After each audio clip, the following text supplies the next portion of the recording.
ఒక టైంలో ఇండియాలో క్రికెట్ వ్యవసాయం పడిపోయే పరిస్థితి వచ్చింది.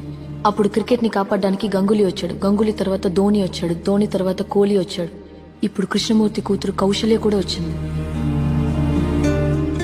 కానీ వ్యవసాయం పడిపోయినప్పుడు కాపాడడానికి వెళ్లిన కృష్ణమూర్తిని కాపాడడానికి ఇంకో కృష్ణమూర్తి రాలేదు.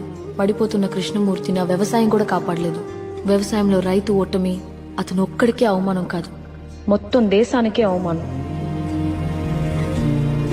ప్లేయర్ ఆఫ్ ది మ్యాచ్ అని 5 లక్షలు ఇచ్చిన ఇదే బ్యాంకు మా నాన్న అప్పు తీర్చలేదని మా ఇల్లు లాక్కుంది.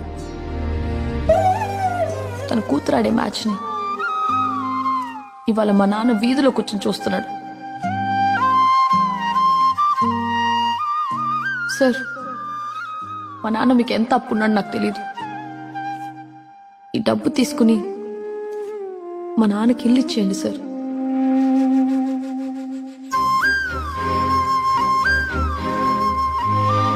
వంట బాగుంటే వండిన వాళ్ళని మెచ్చుకుంటాం, కానీ పండించిన వాళ్ళని అస్సలు పట్టించుకోం. ఉస్మే క్యా బోలా? ఒక ఆటని సీరియస్ గా చూడడం తెలిసిన మనకి వ్యవసాయాన్ని ఆటగా చూడడం కూడా తెలియట్లేదని చెప్తోంది. క్రికెట్లో ఇండియాని గెలిపించడానికి మేము 11 మంది ఉన్నాం. వ్యవసాయంలో ఇండియాని గెలిపించడానికి మనలో ఎంతమంది ఉన్నారు? ఇండియాని గెలిపించినందుకు నాకు ఈ కప్పు ఇచ్చారు. ఇండియాని బతికిస్తున్న రైతులకి కప్పులు ఇవ్వకపోయినా పర్వాలేదు, కానీ అప్పుల పాలు మాత్రం కాకుండా చూడండి సార్. జై హింద్.